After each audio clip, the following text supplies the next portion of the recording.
Good afternoon, I'm Cynthia Arthur. You're watching News on 2. Foreign Minister Dato' Saifuddin Abdullah has condemned an Australian senator's remarks blaming the mosque shootings in Christchurch on New Zealand's immigration policies and Islam, alluding that his statement would provoke more violence against Muslims. Dato' Saifuddin said Queensland Senator Fraser Anning's remarks were abhorrent and morally repugnant. Dalam suasana yang begini, biasanya kita mengeluarkan kenyataan yang menenangkan keadaan. Kenyataan beliau itu ada unsur-unsur hasutan dan itu tidak membantu menenangkan keadaan. Jadi sebagai seorang ahli politik, itu kenyataan yang sangat tidak baik.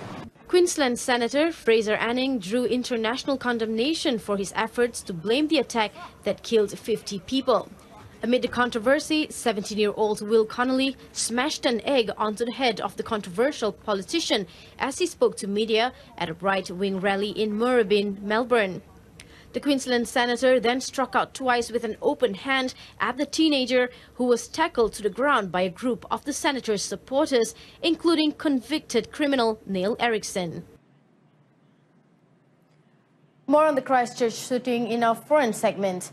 Meanwhile, the usually quiet Pasir Gudang Indoor Stadium has received 227 people seeking treatment after they were exposed to chemical waste pollution from Sungai Kim Kim. The stadium has become the new refuge and has set up a screening center for patients after the Taman Pasir Putih Hall was declared a red zone and unsafe to receive victims of the toxic gas leak. Health Minister Dato' Sri Dr. Zulkifli Ahmad said the number of people seeking treatment after complaining of chemical exposure has gone down significantly since 13th of March. Dan tren ini telah menjadi daripada hari daripada 13, 14, 15 ya, trennya sudah semakin menurun. Dia plateau sekejap, lepas tu dia sudah menurun ya, dan ini satu tren yang baik.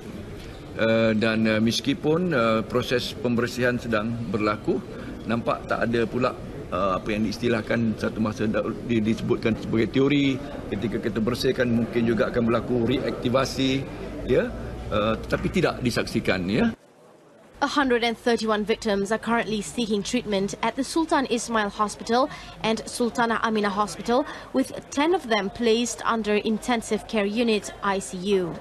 Since 7th March, 3,976 cases of chemical exposure have been recorded at all hospitals and clinics in and around Pasir Gudang.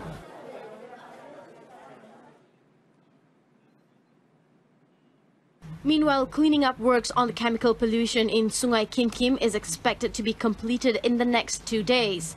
Workers are rushing to complete the tasks as rain is forecast on Tuesday, which could impede efforts to clean up the affected river and would worsen the pollution. Johor Menteri Besar Dato' Osman Sapian said the situation in Pasir Gudang is under control as the state government is receiving aid from various agencies and NGOs to help manage the disaster.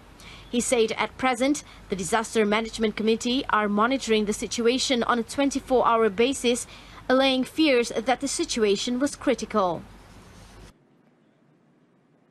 32 houses were razed to the ground in an early morning fire at Kampung Air in Sandakan, Sabah. Fortunately, there were no casualties, although one man suffered slight burns on his hand. A preliminary report from the Sabah Fire and Rescue Department's Operations Center said the fire started at 5:30 a.m.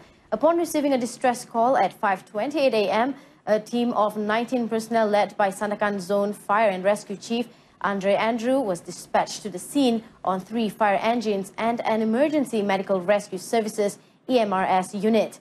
According to Andre, the fire was finally put off at around 6:30 a.m., adding that the cause and losses are being investigated.